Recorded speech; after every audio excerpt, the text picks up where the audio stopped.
Right, first place to start is I'm going to show you a first ever chord. Even if you have played before, play along because there's going to be, I'm sure there's going to be some ideas in there that you've never tried before. First chord we're going to play with the two middle fingers, the second and third fingers. Now the second finger is going to play on the second fret of the A string, which is the one next to the lowest string. So you should have a pitch that sounds like that. And the other note you're going to play is just underneath that. You might have to get used to just putting your fingers on top of each other like that to get your fingers in, just so that both of them are fairly close to the fret, the little metal strip there. So if you play the two fretted notes you've got there, just to make sure they sound all right, make sure they don't sound anything like that. And make sure the fingers, try and keep the fingers always arched. Okay, you don't want them flattened off or anything. And also make sure the third finger isn't touching any of the strings underneath. And you can either take a pick or just strum all the strings with your fingers to make sure all the strings are ringing.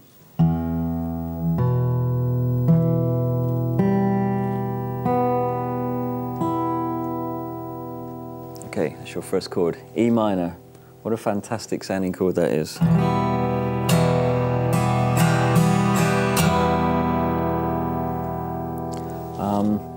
What we're going to do is I'm going to write a little progression which is based around some fairly easy shapes.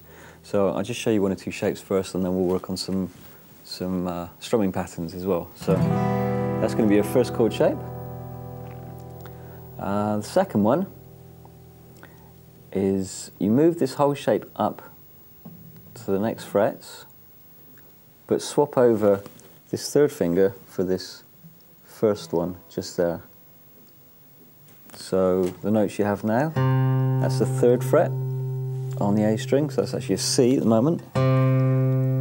And now your first finger is playing the same note as that finger was just before. And if you play all 6 strings again, that's a really nice sound.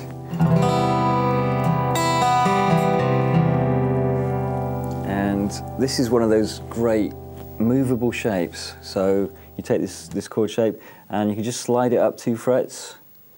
1, 2. Doesn't that sound great? Slide it back. And then we're going to go back to our first shape. Okay, so to begin with, you may just want to practice going from this chord shape here.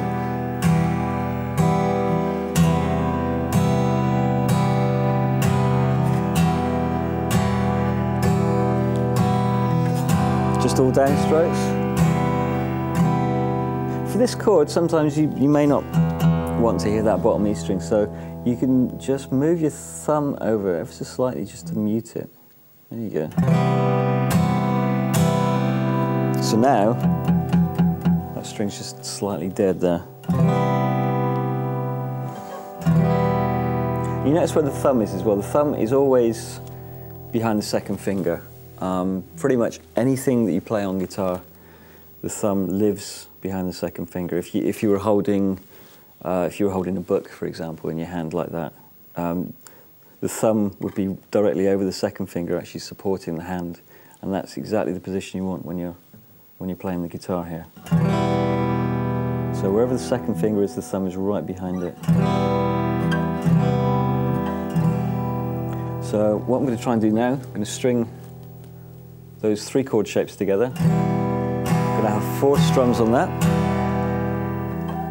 4 strums on this one. Maybe even just deaden off the bottom E string there. Slide that up 2 frets. Back to down 2 frets. And then back to the first chord shape. So let's give it a go. 2, 3, 4.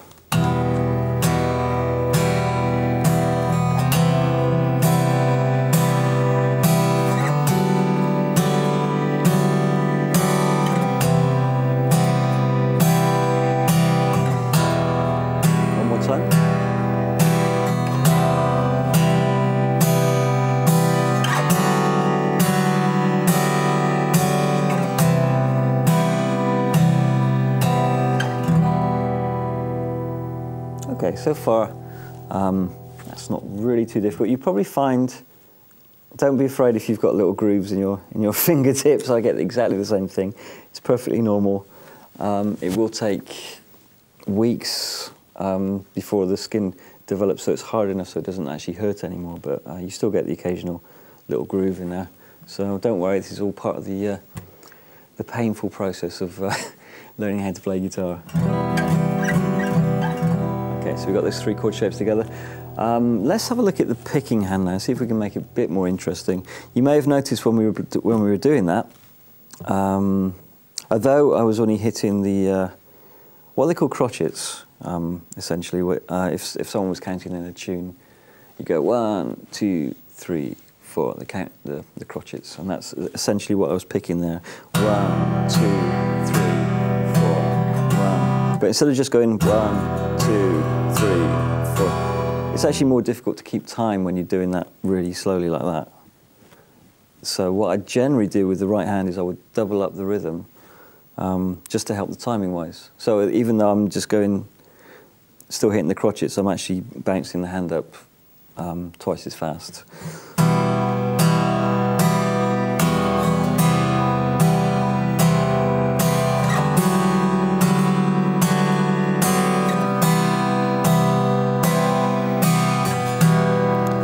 And when you want to make that rhythmically a little bit more interesting, then you would actually introduce some of those extra strokes that you're doing in mid-air actually on the strings.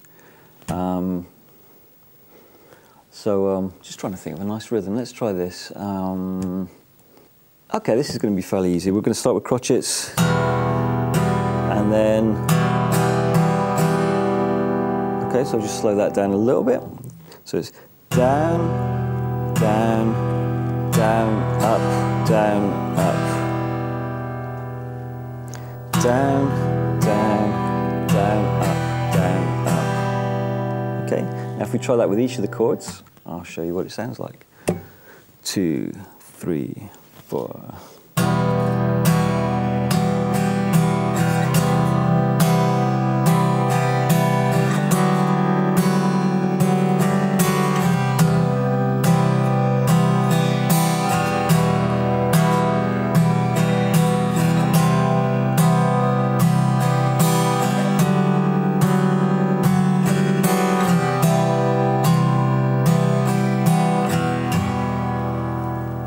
Okay, I don't know if you've noticed when I'm doing that, I keep my foot tapping to the crotchets as well. I think it's really, really important when you're playing any instrument to develop a really good internal metronome, if you like, an internal rhythm.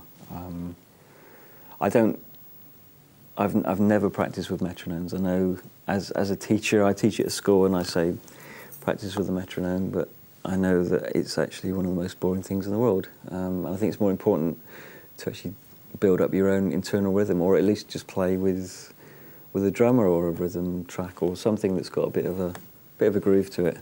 So my foot is constantly going, doesn't matter which foot. And